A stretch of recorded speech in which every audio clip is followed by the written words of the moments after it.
নমস্কার প্রিয় দর্শক, আপনারা দেখছেন কাকদ্বীপ টিভি। একটি ছোট্ট ভিডিও দেখুন দর্শক, তারপরে বিশ্লেষণ করুন।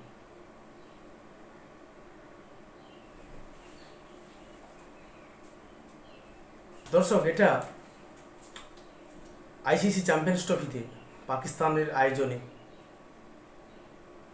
যে খেলাটি ভারত পাকিস্তানের মধ্যে অনুষ্ঠিত হয়েছিল তারই ঘটনা। ভারতবর্ষের ক্রিকেট টিমের ব্যাটসম্যান শুভমন গিল যখন 46 রানে ব্যাট করছিলেন, তখন পাকিস্তানি স্পিনার আবরার আহমেদ একটি ম্যাজিক্যাল ডেলিভারি করেন, যে ডেলিভারিটি বুঝতে পারেননি। যথেষ্ট টার্নিং, মিডিল লেগ স্ট্যাম্পে পড়ে অফ স্টাম্প ভেঙে দিয়ে চলে যায়, সেখানে ক্লিন বোল্ড হয়ে যায়। সেই ছবিটাও আপনাদেরকে দেখাচ্ছি, ইনসেটে দেখতে পাবেন।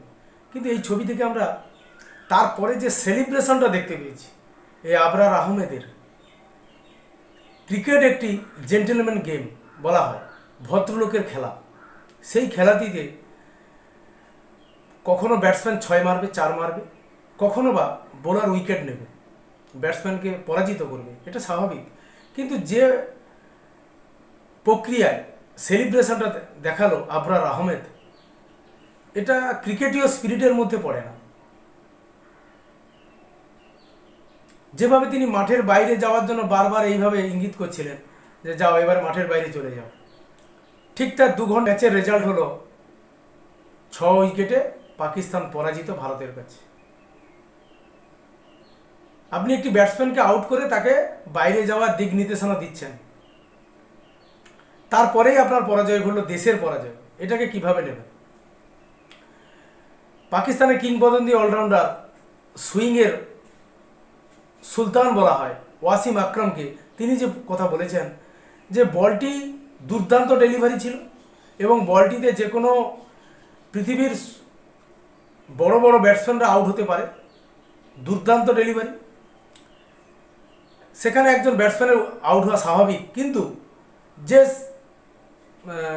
ভাবে সেলিব্রেশনটা করা হয়েছে, এই সেলিব্রেশনটা কিন্তু যথোপযুক্ত নয়। এটা ক্রিকেটীয় স্পোর্টসম্যান স্পিরিটটাকে নষ্ট করে দেয়। ক্রিকেট যে ভদ্রলোকের খেলা, সেটা কোনোভাবে এটাকে নষ্ট করে দিচ্ছে। মূল কথাতে আসছি, আমরা এই চ্যাম্পিয়ন্স ট্রফিতে দেখলাম তার আগের দিন পাকিস্তান ভারতের কাছে পরাজিত হলো, ঠিক তার পরের দিন নিউজিল্যান্ড বাংলাদেশকে পরাজিত করলো। দুটি দেশই এখন বর্তমান টুর্নামেন্টের বাইরে, এবং দুটি দেশ কিন্তু একটা সম্পর্কিত যুক্ত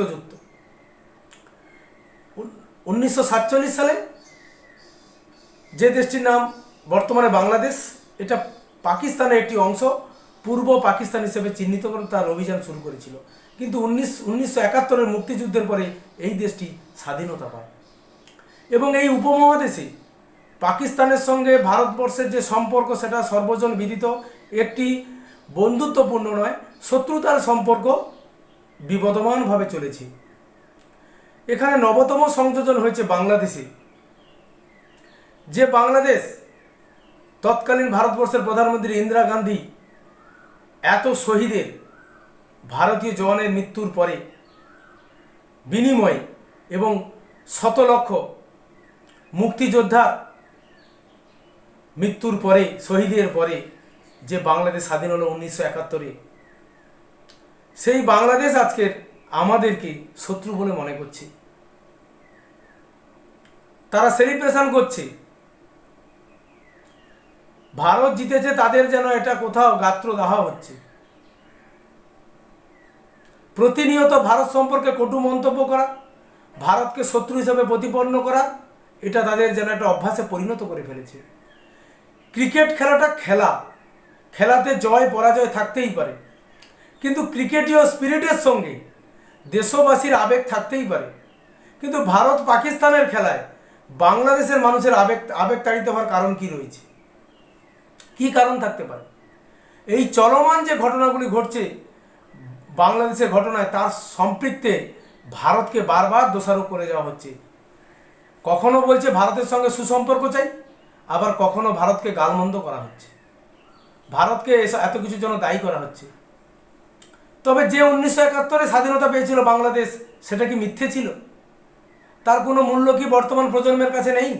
বর্তমানে এই মানুষগুলোর কাছে নেই, যারা দখলদার হিসাবে এই শাসন ক্ষমতায় ঢুকে পড়েছে, যারা জোরপূর্বক বাংলাদেশের শাসন ক্ষমতা চালিয়ে যাচ্ছে? তাদের কাছে কি এর কোনো মূল্য নেই? কিভাবে স্পিরিচুয়াল দেখুন, খেলা পাকিস্তানের সঙ্গে বাংলাদেশের কিছু মানুষ, আমি সকল মানুষ বলবো না,